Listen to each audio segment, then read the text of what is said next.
De la finale, les comptes sont vite faits. Les deux pilotes sont à égalité de points avec le même nombre de victoires et le même nombre de deuxième, troisième et quatrième places. Bref, égalité totale. C'était donc celui des deux qui terminerait devant l'autre dans le Grand Prix de Pologne qui se retrouverait champion du monde. Pour Michaud, le fameux mal français, l'effroyable peur de gagner. Mais il n'a pas eu d'état d'âme. Pas un échec sur la totalité du parcours. Pour être champion du monde, il a fait ce qu'il fallait. Mais Tarès aussi pouvait faire ce qu'il fallait. Contre le métier de Michaud, il a sorti tout son talent, sa fougue, ses dons d'acrobate. Pourtant, dans le premier tour, il commet quelques erreurs. Michaud prend donc de l'avance et ce qui est toujours important en trial, il a sur l'Espagnol un gros avantage moral. Il faut quand même imaginer qu'à chaque zone, et il y en a 48 au total, on peut tout perdre. Ce fut donc la guerre des nerfs. Il fallait qu'il y en ait un qui craque, ce fut Tarès.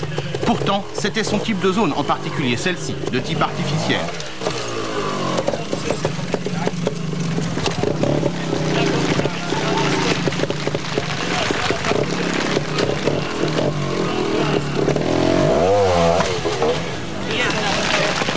Rien n'y a fait, Tarès a dû quitter la plus haute marche du podium. Je pense qu'on méritait aussi bien l'un que l'autre d'être champion du monde. Je méritais bien entendu. On a été tous les deux, on a montré qu'on était les plus forts et ça me fait évidemment énormément plaisir que ce soit moi. Troisième titre mondial pour Thierry, ce jour-là c'était aussi son anniversaire, il a 25 ans.